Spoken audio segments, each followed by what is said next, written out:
This is English shorthand dictation number 260 and the dictation speed is 120 words per minute. Ready? Start. I am delighted to be here in this special function organized to celebrate the Platinum Jubilee celebrations of Rashtriya Military School, Bengaluru. I congratulate all the cadets, teachers, alumni and staff members on this special occasion. Since it was established in 1946, the school has come a long way and is acknowledged as one of the finest boarding schools in the country. This region, comprising modern Karnataka, has shown the highest examples of spirituality, art, architecture, science, education, and bravery through centuries. Karnataka has emerged as a leading center of modern education and technology.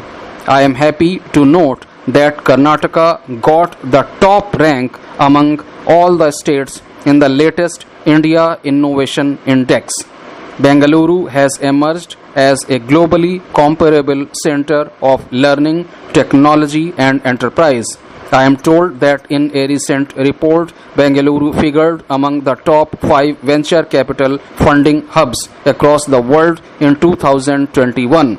Under the guidance of the governor and the leadership of the chief minister, Karnataka has been making remarkable strides. I congratulate the entire team of the state government for the praiseworthy achievements of Karnataka. Ladies and gentlemen, as we know, Rashtriya military schools were conceived with the aim of providing quality education to the wards of army personnel. Later, the schools were opened to civilians. I am glad to note that Rashtriya military schools are truly national in character. I am told that at present, cadets from 23 states are receiving education in this school.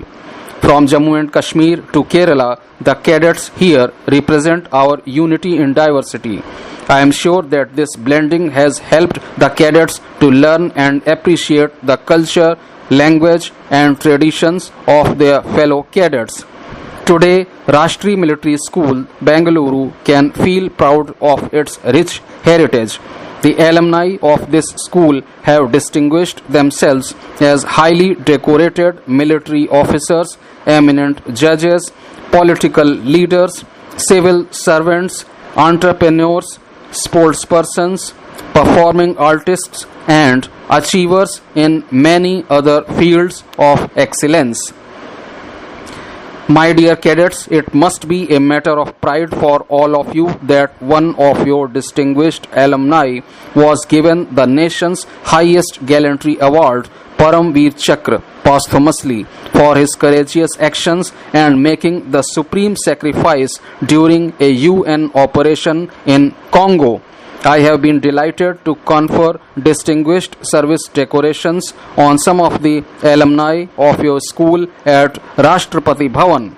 I am confident that the impressive list of the school's alumni will inspire you to follow their examples and serve the nation with distinction. I am glad to know that from this academic year onwards, girl cadets are going to get admissions into Rashtriya military schools across the country. As you all know, starting this year, the gates of the National Defence Academy have also been opened for girls. Our daughters are breaking many glass ceilings and setting new records in various fields, making the country proud. When I travel to different universities and institutes across the country, I witness many instances of girls performing better than boys. As the Supreme Commander, I am happy to see the rising number of women in the armed forces, including in combat roles. I am confident that the girl cadets joining their prestigious school will contribute in defending the nation and play their role in nation building. It is a happy coincidence that the Platinum Jubilee celebrations of the school are coinciding with the 75th year of our independence. I am glad to know that a cycling expedition was organized by the school. Under the campaign, cadets and staff of the school covered a distance of 1800 kilometers. They inspired people to join the armed forces and narrated stories of India's freedom movement in remote villages of Karnataka, Andhra Pradesh, Kerala, Tamil Nadu, and Puducherry. I compliment the school for such patriotic initiatives. I am confident that the school will continue to provide holistic education to you and future cadets and inculcate in you military ethos and discipline. I am sure that your school will continue to produce leaders with high moral values who will take India forward as a strong nation. I wish you all a very bright future.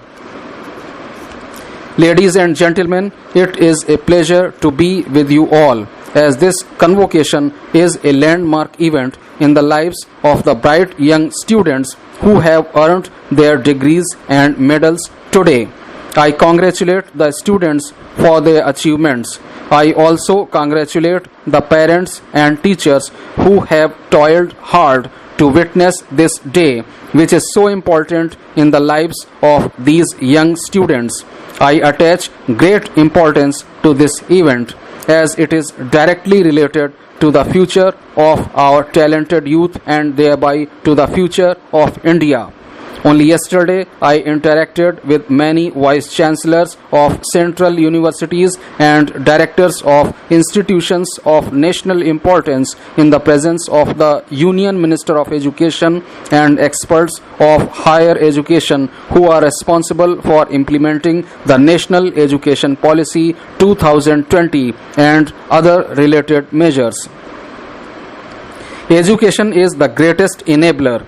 The future of our country depends on good education of our young population. Therefore, I try not to miss any opportunity that is related to promotion of education. I remember having participated in virtual mode at the conference on implementation of the National Education Policy in Jammu and Kashmir in September 2020. When the Lieutenant Governor requested me to participate in that conference, I happily agreed. Many of you may be aware of the fact that the Lieutenant Governor came into the field of public service with an illustrious academic career as an engineering student. I appreciate his efforts for improvement of education in Jammu and Kashmir. I appreciate the team of Indian Institute of Management, Jammu, led by its director, for taking the institute forward in line with the educational objectives of the nation. As we know, the National Education Policy seeks to position India as a knowledge hub in today's knowledge economy. It seeks to make our youth equipped for the world of 21st century while preserving our ancient values which remain relevant even today. For India to become a global knowledge hub, our institutes of learning have to be globally comparable.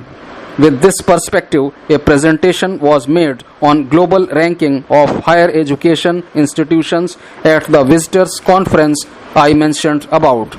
I am glad to note that the number of Indian institutions in the global ranking is gradually increasing. I expect new institutions like Indian Institute of Management, Jammu, to quickly adopt global best practices and aspire for higher ranking. We are in an era of enterprise, innovation, and value creation. I have been informed that innovation councils have been set up in higher education institutions in almost all the states and union territories. India's ranking in Global Innovation Index has improved from 76 in the year 2014 to 46 in 2021. Innovation and entrepreneurship strengthen each other.